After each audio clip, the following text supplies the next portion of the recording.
And I, would describe a lot of people on the right as being socialists. I would consider Steve Bannon to be a socialist. I would consider the 2016 iteration of Donald Trump, the candidate, to be a socialist based on what he was saying. I consider Tucker Carlson to be a socialist.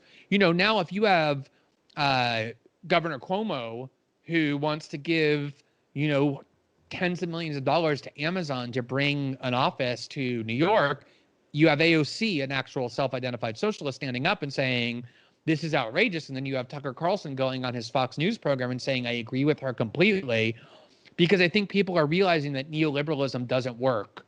And I think the real right-left difference, to the extent that those terms even have any currency or coherence, I think you see in France. I like that.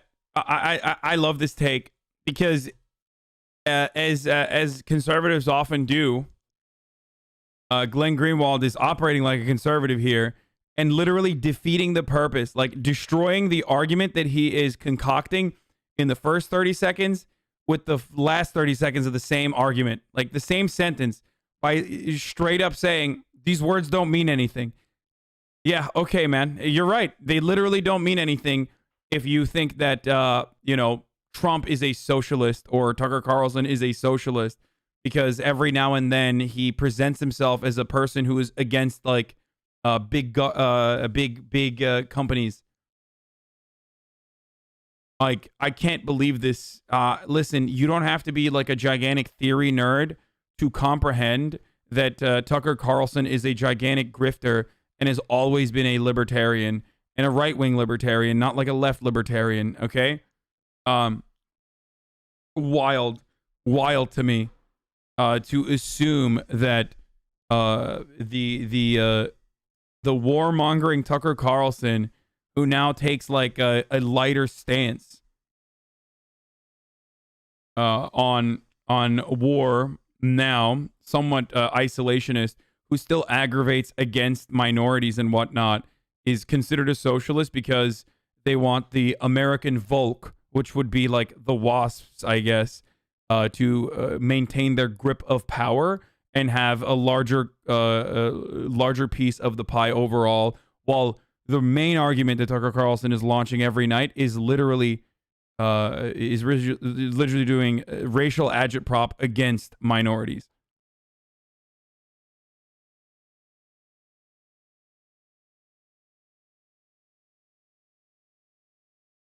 Tucker Carlson is a fake populist, okay? He adopts left-wing economic populism sometimes, specifically to drive home his real agenda of WASP nationalism. And I know another person who used to do that. I've been saying this for years, but people don't listen to me. And I know that this is a big cliche, but it's Hitler. That's what Hitler did as well. And it's not like Hitler is known for his socialism. The person who sided with the corporations and was backed by the corporations and corporate funders and, privatized gigantic swaths of the German economy at the time in comparison to where it was, is not a fucking socialist because he still put forward the Autobahn contracts, okay? Hitler wasn't known for his social democratic policies. He was known for his nationalism. So considering Tucker Carlson to be a fucking considering Tucker Carlson to be a socialist is really in line with what idiotic Dinesh D'Souza style Republicans say about how Nazis were actually socialists because that's in the name, despite the fact that they literally killed socialists, and they are not nationalists, even though that's also in the name. And there's no reason for why they're not actually nationalists, but they are. They weren't.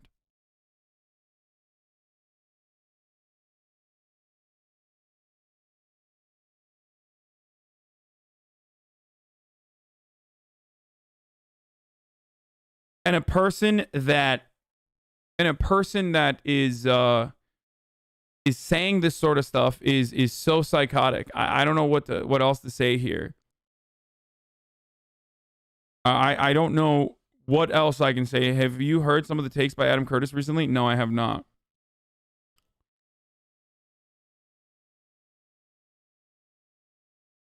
I think what has happened because of neoliberals in positions of power in the global political arena adopting the aesthetics of progress by latching on to straight identity politics has created so many reactionary points of view within those who otherwise truly at some point had the best interests of the working class. There are so many people who just like despise identity politics or what they perceive to be identity politics because of the way that intersectional feminism and intersectionality in general has purposely avoided the conversation around class in mainstream media, and people have just lost their fucking minds. Instead of steering that ship in the right direction, they have decided to completely abandon it in its entirety and assume that a big part of being working class implies that you have to literally fucking shit on marginalized people. It's ridiculous. It's so fucking ridiculous that especially because it avoids the reality that so many of these marginalized communities are literally a part of the working class. But the reality that a lot of people on the left don't want to recognize is that that kind of reactionary politics is actually very popular. It is. It is very popular. It's very easy to say, these guys are fucking ridiculous. Because, I'm sorry, picturing a better world, picturing a more egalitarian society is kind of foolish at times. And when you are running on the belief that, like, if you set the rules in the way that you want to see the world, when you have no fucking power whatsoever, when those in positions of power are simply aesthetically adopting the rules that you live by, and you operate on that worldview and navigate the world like everyone is fucking committing a thought crime or whatever the fuck Republicans consider it whenever they are toxic or whenever they actually engage in some sort of microaggression, then, you know, you're going to lose a lot of allies, which is why I always say you have to sell your point of view. And the way you sell your point of view, the way you sell trans rights to everyone is by first hammering on the class point of view that impacts all or the largest group of individuals. You tell people Medicare for all means all people, okay? That includes fucking Nazis even, all right? Which is why I always say this. And then when they say, well, I don't want trans people to have healthcare, I'm like, really? You're gonna say no to fucking healthcare because trans people are gonna get it? You're a psychopath. Shut the fuck up. No, you're gonna suck it the fuck up and you're gonna take this free motherfucking healthcare, bitch. Okay?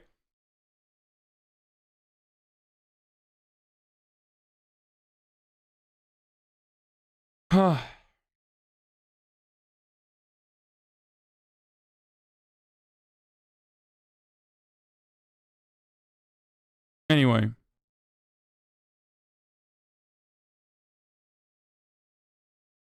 Hi, I'm from Twitter, just letting you know that we are starting a hashtag to cancel you for saying Nazis deserve healthcare. Stay safe. Yeah, I don't really care.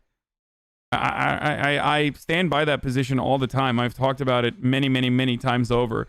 I'm going to continue on with this video, but before I continue on, I know it's a bait. I know that's bait. It's a joke. But it is top of the hour every hour. It's time for a 6-second ad break because I'm a gross sellout secret neoliberal or whatever the fuck. I'm going to run my ads as always. Top of the hour every hour. It's time for a 6-second ad break, boys. If you no longer want to see the ads, all you need to do is subscribe. You can do it for $5 or for free with a Twitch Prime by connecting your Amazon Prime account to your Twitch account. You get one free Prime subscription. Use it on your favorite streamer. Hopefully it's me. And here is the ad. And I'll continue with the video now. Even have any currency or coherence.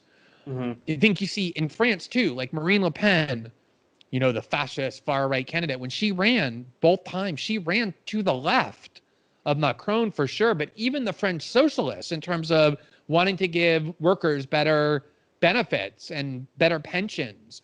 So I think. So here's the thing I do not understand, right? Here's the thing I do not understand. So when Glenn is skeptical of the Democratic Party, understandably, whenever the Democratic Party says things like, Whenever the Democratic Party says things like, we care about the workers, we care about the working class, we care about workers' rights, he's understandably skeptical of them and says, oh, fuck these guys. They're lying to you. All they care about is like, corporate overreach. They're corporate overlords that, line their pockets. So why isn't he just as skeptical of reactionaries all around the world? That's the thing I do not understand, because Tucker Carlson has never shown any interest, not even as much as the fake ass fucking Democratic Party, with regards to like increasing the minimum wage or marginally bettering the lives of the American working class. I've never seen Tucker Carlson take a staunch position on taxing the wealthy, for example. He very rarely talks about it because that's actually something that would put him at odds with those who line his fucking pockets. So why is Glenn Greenwald not as skeptical of Tucker Carlson and will adopt the terminology that Tucker Carlson wants to put out, as though he is like genuinely interested in bettering the material conditions of the white working class, at least in America, which I don't even think Tucker Carlson wants, right? Like, why the fuck is he not as skeptical of Tucker Carlson and Marie Le Pen as he is of the Democratic Party? This makes no sense to me whatsoever. It makes no sense. Let's see what he has to say. Did you read any of the articles I wrote on this topic, or listen to the full context of the interview where this was discussed? Or are you proudly responding to the 6-word snippet the Daily Caller social media manager fed you to get you to do what you're doing? So look how easy social media managers play these people. They feed them a 6-word snippet. They get excited and think, oh, good, I can mock this without having to do any work and get people on my side. Then they're off to the races. Okay, but I want to understand what his position is. Like, I don't want to see the fucking 6-word snippet. Does he talk about his actual fucking position or not?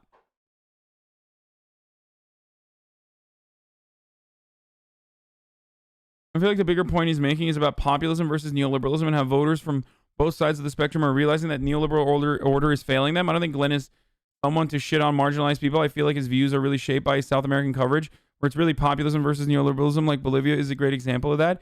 Yeah, except the difference is he also very clearly has demonstrated time and time again that he does not give a fuck about trans people. I'm sorry. Like, I think he literally feels as though trans rights is basically a byproduct of like neoliberal identity politics, and that trans people should be an afterthought, and any trans person that talks about fucking trans people is, just doing bullshit.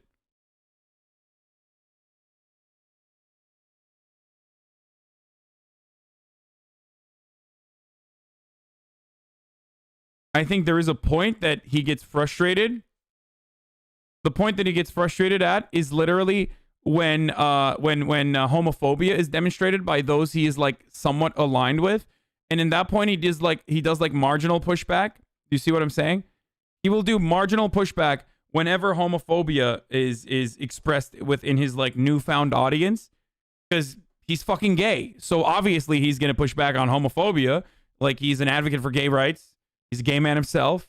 But when it comes to like other things that some on the anti-identity politics left has declared to be like ridiculous, like sex work or trans rights and shit like that, he is very quick to belittle that level of activism. I engage in some pushback when I feel as though, from a position of profound privilege that I have still, when trans people or trans activists are advocating for things that I consider is going to be unfathomable to the majority, to a degree that like it is, overboard or whatever. I don't know how to describe it. How else to describe it? Like when someone says Woomixin, or someone is like engaging in that sort of thing, like just like throwing X's every now and then in different places. Like, that shit is aesthetic. It's bullshit. You push back more in GTRP than Glenn does in real life. I mean, yeah.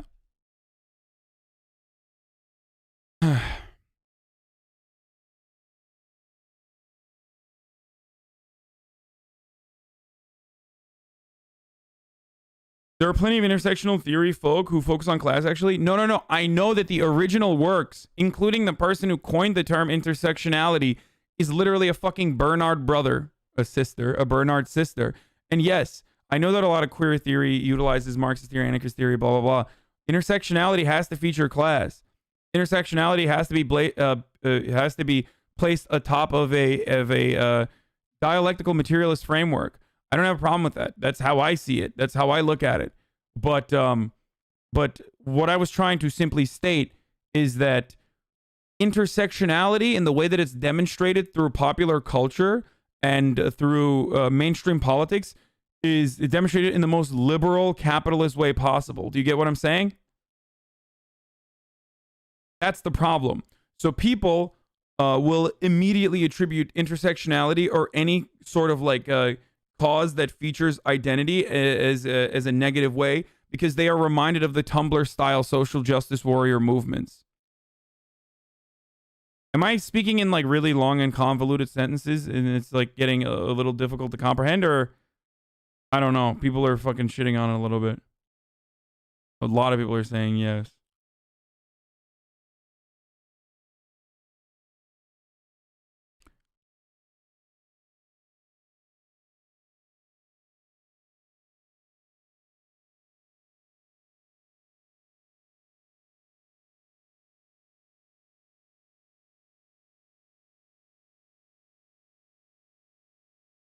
Do you think about the Tories? They are the British Conservative Party. Yeah, I know what the Tories are. Hold on. I'm not going to talk about that right now. In a certain sense, it is a distraction. Zizek, while in full support of trans people, explained that the foregrounding the issue of trans rights as the democratic establishment is not a winning strategy when they are trying to win the hearts and minds of normal people. This is a tactic obfuscation of class and material politics. Yes, Hasan, I agree with you. I mean, I've said this as well, but it also doesn't mean that trans rights take a back seat. You know what I mean? Because understandably, a lot of activists within marginalized communities are legitimately fearful of as a consequence of their past experiences, or learn the lessons of history where those who want to uplift the socioeconomic position of Americans, like he means normal as in like normies, not normal as in like trans people are abnormal. He means normal people as in Normans, okay? Normies, Normans, those who do not fucking understand, those who have grown up in the world that most people grow up in, where there is a somewhat rigid binary, okay? Somewhat rigid binary of gender choices, or it's not a choice, and cannot even comprehend a world beyond the two fucking genders, okay?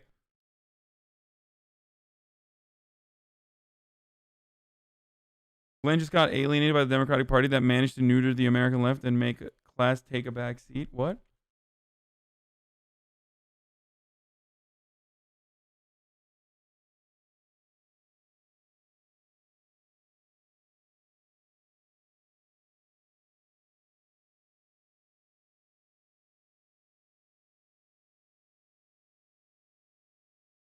You gotta mix the trans rights pill in with other pills and shove it down people's throats. Lol. Hey, that's my advocacy for it. That's the way I do it. Like I engage in pushback when I see transphobia happening. I describe to people what my worldview is and what I think is best to do. I think you invoke dialectical materialism. People don't know what that phrase means, me included. Okay, it should be grounded. Your intersectionality should be grounded within a framework where the world is designed around commodity production, how goods are produced, and how labor and the relationship between those who work under a boss and the fucking bosses themselves. That is what the world is designed around. Okay? And people should move from that starting point and build blocks on top of that. If you've ever worked a job, and I do this, I literally talk about this all the time. Yeah, those who give the work and those who take the work, or those who are hiring versus those who are working in those positions. The employer versus the employee. I'm trying to simplify it in terms, okay?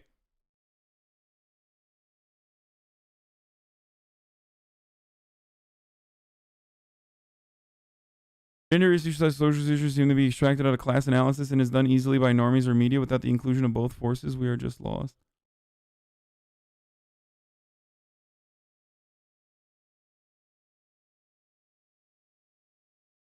Not bosses and employees, it's the capital owners and laborers. Bosses are laborers too. My guy, I'm trying to describe it without using fucking 200-year-old terminology for those to fucking understand it. I've talked plenty about the relationship between the proletariat and the bourgeois class here, but like I'm literally trying to just like describe it in the simplest terms possible by pointing to contextualizations and concepts that people understand, okay? No, bosses are engaging in labor as well. Your manager is still technically doing wage labor as well. That wage labor oftentimes, unfortunately, is aligned with the interests of the capital owning class, though. The vision is, you know, you have this kind of right-wing populism, which really is socialism, that says we should close our borders, not allow unconstrained immigration. And yeah, that's just what Tucker Carlson wants. He just wants to close our borders and you know, not allow unconstrained. All right, someone send me the fucking long clip of this. I want to see.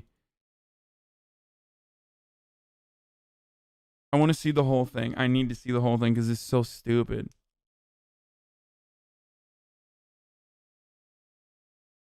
Yeah, socialism is when closed borders and doing immigration control.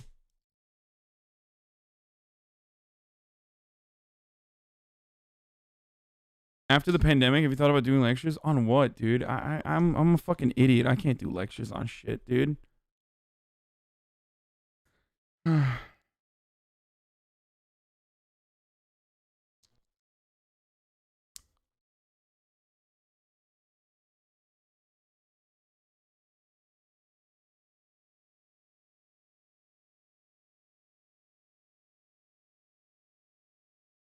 Welcome back, Daily Caller. Okay, I want to see. A media outlet here, a Brazilian branch of The Intercept, have done a lot of reporting here in Brazil. I want to see where the no. I want to see like the entire.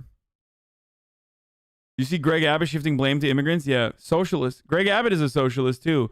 The Biden administration is recklessly releasing hundreds of illegal immigrants who have COVID in the Texas communities. The Biden admin must immediately end this callous act that exposes Texans and Americans to COVID. Yeah. See, there you go. That's well, what a socialist that guy is.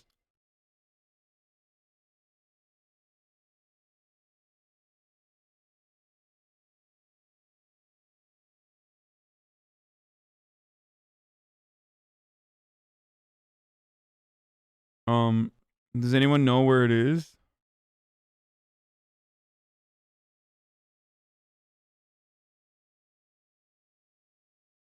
Yes, I don't think Tucker Carlson is a socialist chatter. The chatter who said, I don't think he's a socialist. He, of course, is not a socialist.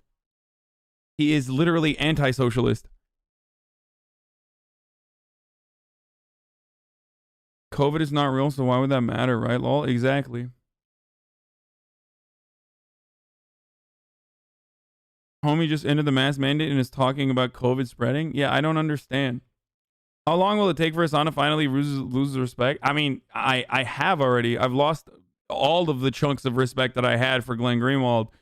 It's just that ultimately, one day, I know that he is going to fucking still do some decent work down the line, and you all are gonna. I don't want you all to fucking be like, oh, well, he's a dumbass otherwise, so I'm not gonna take his work seriously.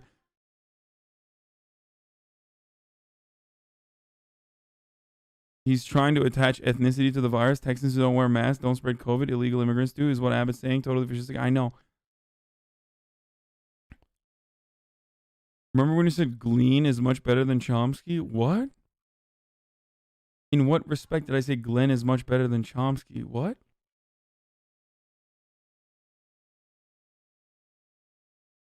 The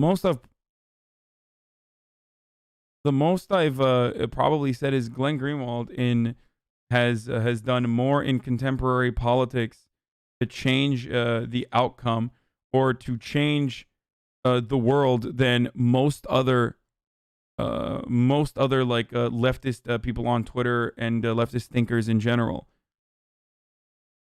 And that is still the truth. His coverage in Brazil is profoundly important against the Bolsonaro administration. His coverage in regards to, like, you know, NSA spying on both Americans and also foreign citizens, that is profoundly important. The Okay Boomer Girl has done more for leftists than Glenn, dude. Yeah, you guys are being unhinged if you think that. I'm sorry.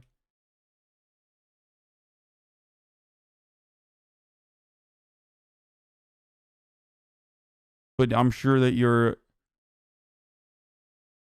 you white America racist. What? I don't even know what that means. Like, what is Glenn's work in fucking Brazil against the fascist Bolsonaro administration? You know, that's a great question. Oh my God.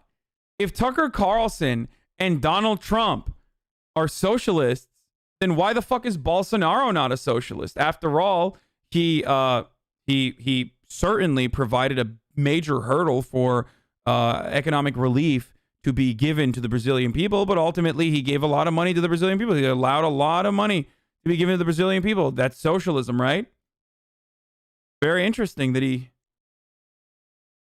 Careful will probably agree.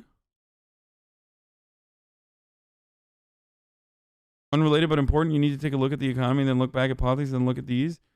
In 29, my guess is that we're fucked if the economy goes down. What?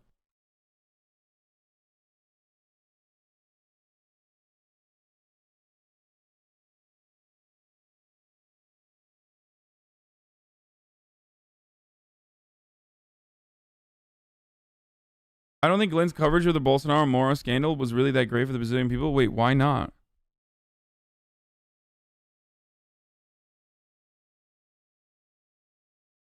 The timestamp where the Twitter video was? Even the French socialists, in terms of wanting to give workers better benefits and better pensions. So I think the vision is, you know, you have this kind of right-wing populism, which really is socialist. Tucker Carlson refuses to talk about Social Security expanding and shit like that. But that doesn't mean that he hasn't talked about it in the past. And the reason why he doesn't talk about that every fucking night, like, here, I'm a leftist, okay? A lot of people say I'm a grifter or whatever. Or not a lot of people, but some people say I'm a grifter and I'm not a fucking real leftist or whatever. But what do I talk about? As an anti-capitalist, what the fuck have I been hammering as the most significant thing that is profoundly important for leftist causes, or even if it's marginally bettering the material conditions of the working class in America right now? What have I been talking about? Bessemer unionization efforts in Alabama, okay, and $15 minimum wage. These are the two most fucking significant, like, electoralist causes that we could talk about right now. Tucker Carlson, at a time when we should be talking about this, at a time when, like, leftists should be talking about this nonstop and screaming from the fucking rooftops, he's constantly talking about Dr. Seuss being banned by liberals or whatever the fuck. Why isn't he talking about unionization efforts? Why isn't he talking about how profoundly important unions are? Why isn't he talking about $15 minimum wage and the Republican and Democratic gridlock in Congress? Why is he constantly doing right-wing identity politics instead? Because he's not legit. He doesn't give a shit.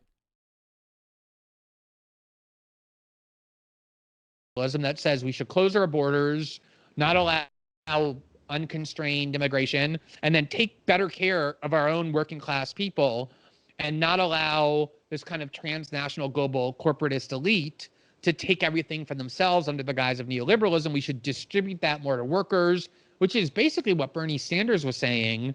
Right. You know, 10 years ago, the left in America, in the United States, was always anti-immigration. When I started writing about politics, open borders was considered to be a Koch brothers Chamber of Commerce plot that George W. Bush and Dick Cheney were pushing because it would help American businesses by increasing the flow of labor and driving down wages. And the left, cheaper labor. Yeah.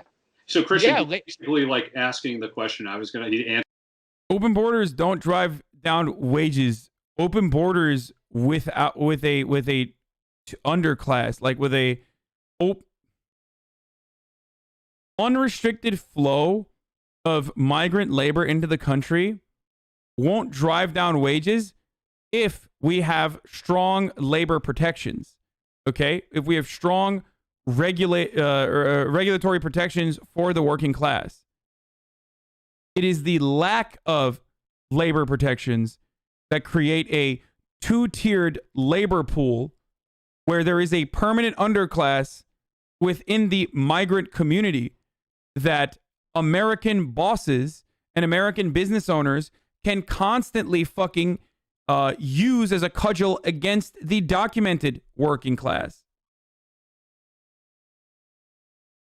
Reagan was for open borders. He's right that there was some skepticism of open borders from the left because of exploitation of labor. They would pay them below minimum wage. Yeah, no, I understand. I get that. I know. That's what I am addressing right now.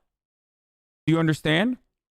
I am addressing that. Economies have the capacity to scale. Okay, there is no lump of labor and immigrants are rushing to the bottom and stealing out all the fucking jobs.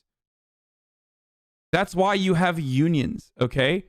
It's like immigrants in that circumstance could be considered scabs, but not because they are purposely doing this, but scabs because they have no way of actually getting documented and becoming a part of the labor force. Do you understand?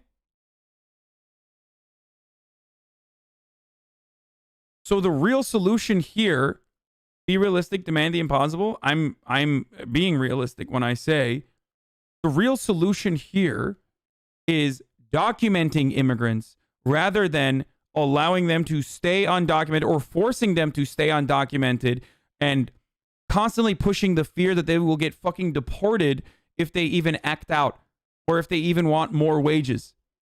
Putting them in a position where they cannot demand all of the stolen wages from them. They cannot speak out against sexual harassment in the workplace because they have no protection from the government. They have no representation whatsoever because they are the permanent underclass. And when you have a gigantic labor pool of people who cannot speak out and are basically destined to a lifetime of wage slavery and horrific conditions in these factories, then why are you as a business owner ever going to fucking improve the material conditions of the American working class? You can just tell the rest of the documented labor pool to fuck right off because there's always going to be a sea of talent coming in and replacing the other immigrants that you just fired and deported. Shutting down our borders is impossible to begin with, especially when we have oppressed the Latin American allies and neighboring states so tremendously and destroyed their way of life so tremendously that there is always going to be instability there unless we change our ways. And there are always going to be people that want to come to the United States. The only way to stop immigration successfully is by helping these countries rather than continuously keeping them down and shutting off our borders, unless you are willing to kill all of the immigrants that come through the southern border. Like, that's just the reality, and it is slowly but surely reaching that level. There's only two ways to solve conflicts. You either increase the pressure and implement deterrence measures in the same way that Donald Trump did, and there was a brutal honesty to what he was doing there, or you have to figure out the root cause of the problem and de-escalate. And we are not moving towards de-escalation. We are moving further and further towards escalating violence and the cruelty that we subject them to.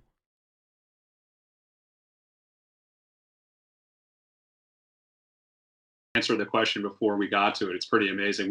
We had a question exactly teed up around what you started to get into, because the word is realignment that we hear a lot being thrown around.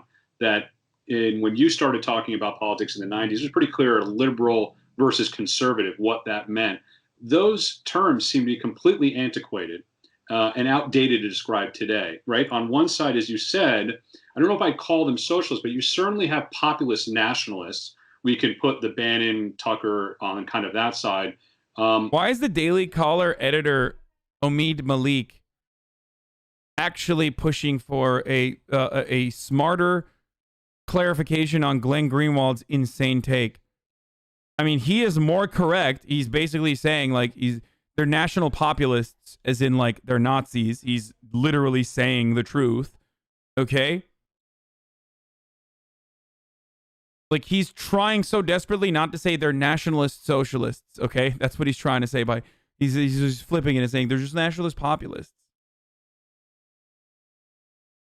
And it doesn't fit neatly with Sanders. We can put him aside for a second. But very clearly on the other side of that, you have corporatists and globalists. And maybe that's what you're saying kind of synonymously for neoliberal as the way you look at this. So let's play this thought experiment out. I just don't agree with that. I do agree that like populists, both on the left and right, position themselves against corporatists and those who are like technocratic neoliberals. But throwing the fucking term around like globalist and nationalist in this way is just I don't know. You're playing a little fast and loose with the definitions here. Okay, like the globalist corporatists.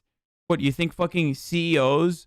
I mean, you think CEOs like care about humanity in the way that they are, in the way that globalism is supposed to care about humanity?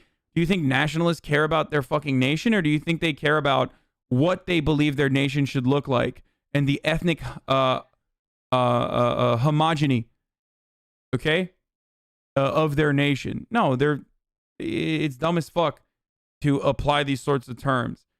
There is no like a populist movement, and there should not be a populist movement that is aligned with actual fascists who consider themselves to be like WASP nationalists or whatever the fuck Tucker Carlson is, as though we have like unified goals. We do not have unified goals unless you literally think, unless you straight up think that like Tucker Carlson genuinely would not have a problem with giving trans people health care and documenting the 12 million immigrants that currently live inside of our borders, and does not want to purge them and cleanse the population of that brown rot that he considers to be brown rot, basically.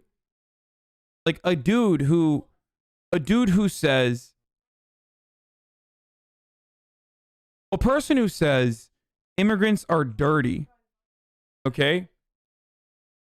A person who literally says things like immigrants are dirty and straight up channels Nazi rhetoric like that is not an ally. Like, you cannot consider them to be an ally. You just don't see some workers as workers.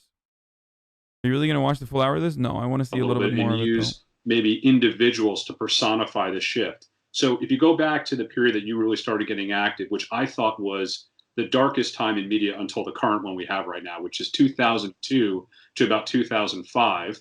Two individuals I thought were rather heroic for different reasons were Keith Olbermann and Stephen Colbert. To say that today, like, I can't believe I'm actually saying that, but for those of us that have a memory of what they were. I mean, I don't even disagree with that. Keith Olbermann and Stephen Colbert were fucking awesome back in 2005 or even like during the Bush era.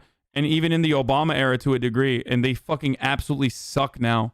Saying at that time, being anti-war in an environment where being anti-war meant you were probably committing treason is how you were made to feel back then in 2002 or 2004. They were very vocal against the environment we saw, one that mirrors a lot of what we see now in the stifling of dissent. And so a lot of the creativity, the innovation of thought was coming from the left during that period of time against the repression and the surveillance state that was being implemented from the right. It seems to be exactly the opposite now, that it is the right wing. Again, maybe that's not even the right phrase, but certainly you're getting an audience and having much more thoughtful conversations with what's been thought of historically right wing today. And you're not getting any of that from the globalist corporatist wing, who are now embodied, or personified by Colbert and Olbermann. So the question to you is, did you and I change, or did they? I think it's a combination of all of those. Wait, so see, this is what I don't understand though. Like, these motherfuckers literally will say things like, Stephen Colbert is so anti-war, and that's based at a time when like everyone was fucking pro-war. It's like, where were you? You know what Tucker Carlson was doing while Stephen Colbert was fucking anti-war? He was calling Iraqis primitive apes that deserve to be dominated by the American military machine. So if Stephen Colbert became more of a fucking liberal and no longer holds these, these brave fucking anti-imperialist takes and is like too focused on all the dumb shit, then so are you. Okay, you have changed as well. I guess if your change is genuine, because I don't really hear about. I don't really hear too much serious consideration to scaling back the American military actions all around the world from those like Tucker Carlson and everyone else. I mean, he does actually take a stance against like American imperialism from time to time, but I don't know. I don't know how fucking legitimate that is. So if Stephen Colbert's opinion changed, then so did yours, and so did the likes of you, especially because a lot of conservatives still are still very much pro-war. Things. First of all, I just think one of the things that happens is, you find yourself in a political precinct with which you identify, and you have allies because of that as a byproduct of where you reside, and then you have adversaries as well. And oftentimes you can just say completely the same, but what changes are the issues, the predominant issues.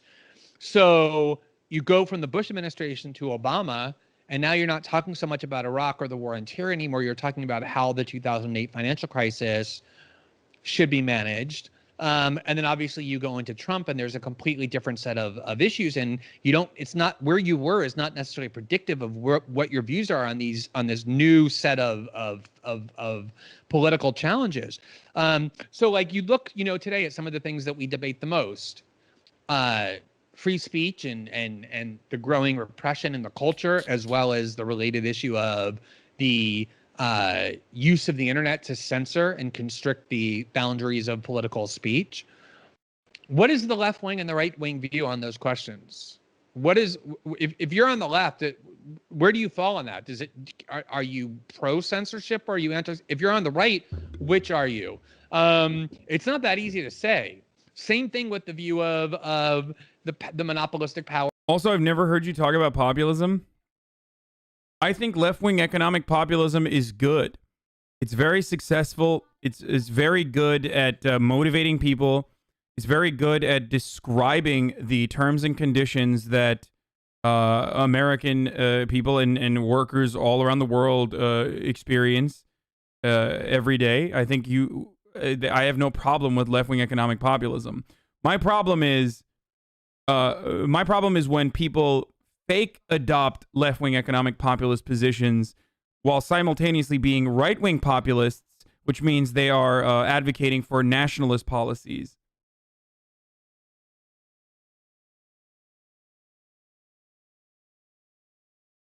It's not the populism itself, because populism to a degree is being a demagogue. But this positioning of like populism versus like corporatism, I find nationalist populism versus corporatist globalism is silly. I don't like that categorization, because I myself am an internationalist, I guess, or a globalist, if you want to use those terms too. I don't give a fuck. Like, and I am deeply anti-corporation, and I believe that all members of all fucking nations, all human beings deserve a base level of material equality. Okay, that's what I believe in, and I think that I am a populist in that respect, but I am not a fucking nationalist.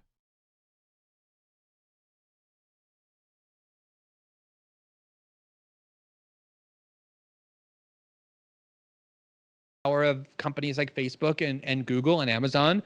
There are lots of companies that people on the left who love Silicon Valley. They donate tons of money to the Democratic Party. They're very comfortable with Silicon Valley. Not so much the left, but you work for Amazon. Yeah, well, you're a fucking idiot, dude. Like, good luck not working for a gigantic mega corporation when gigantic mega corporations literally fucking own everything. Okay, have fun in your fucking collective. All right, shut the fuck up. This stuff just is so stupid. Why do I why do I ever fucking talk about it? It's so dumb.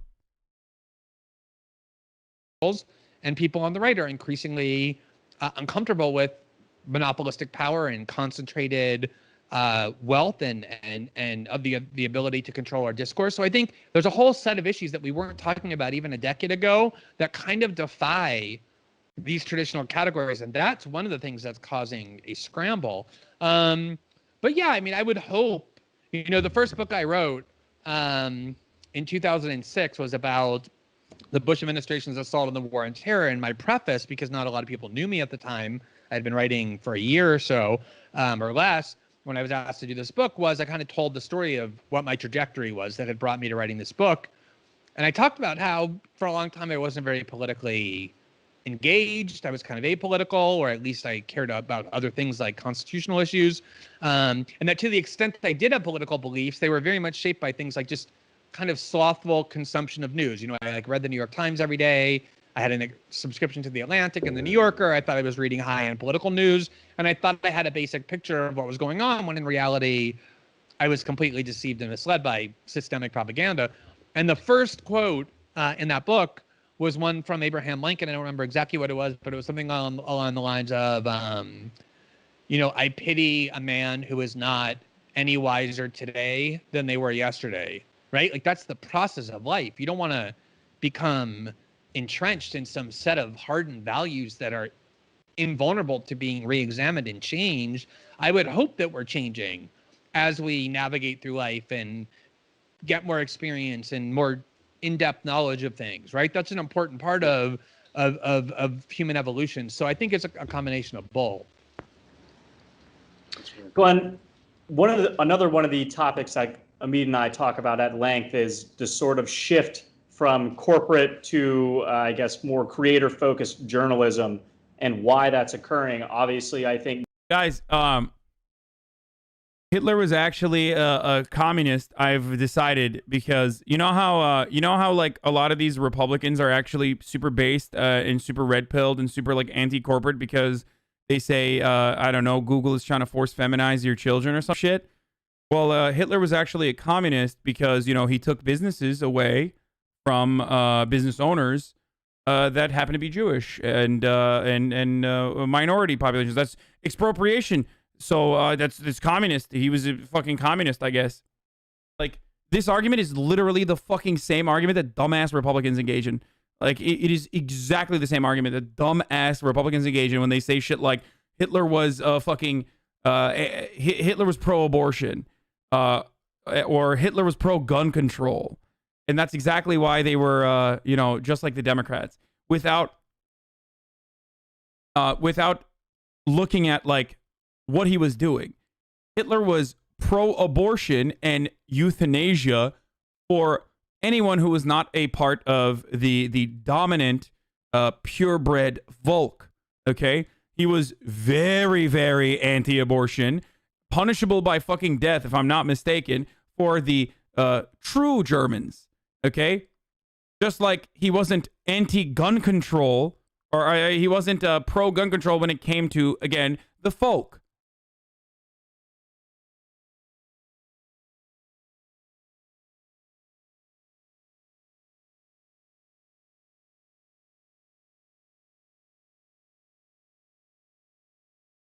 Who was the one again with the Hitler was pro-abortion take?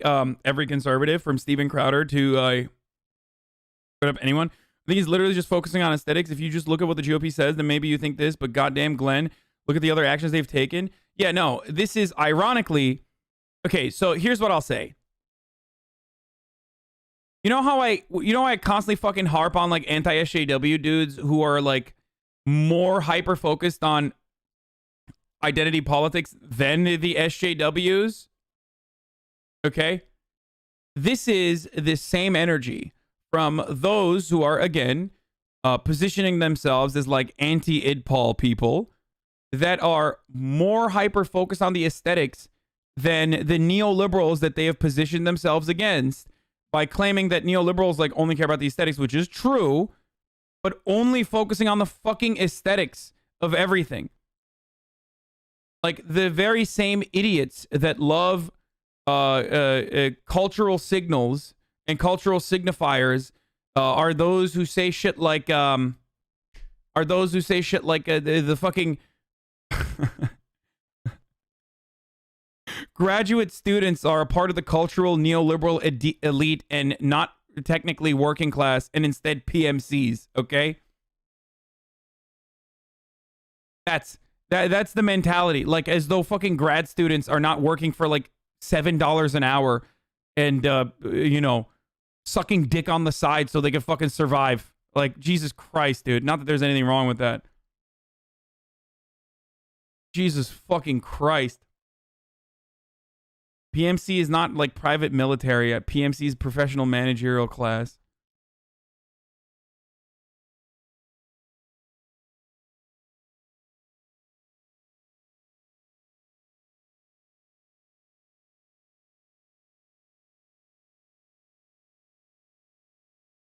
Like, so I welcome all of these people. I welcome all these people who are understandably critical and cynical about Democratic Party statements and sentiments and the values that neoliberals supposedly care about. I welcome all of those people to be skeptical of the Republicans as well, because the Republicans are lying even harder than the Democrats, okay? For the most part.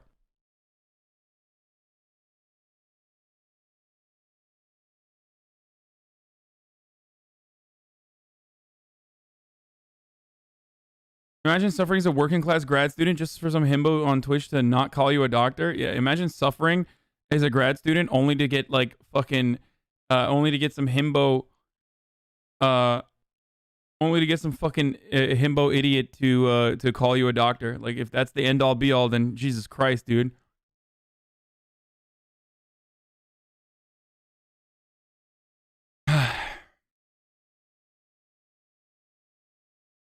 Really don't understand, or I do, but why the fuck can't we just have socialism?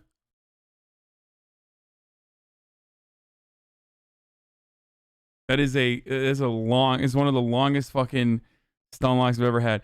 Anyway, I'm done with this this video. I'm getting bored of this. I feel like I've exhausted this to the end here. Like, I don't know what else to say about it. Talked about McConnell. Oh, Hillary Clinton said the Party of Freedom Fries would like you to know that cancel culture is a very serious problem. I mean, the sentiment expressed there is correct. It's just that Hillary Clinton is cringe as fuck. So,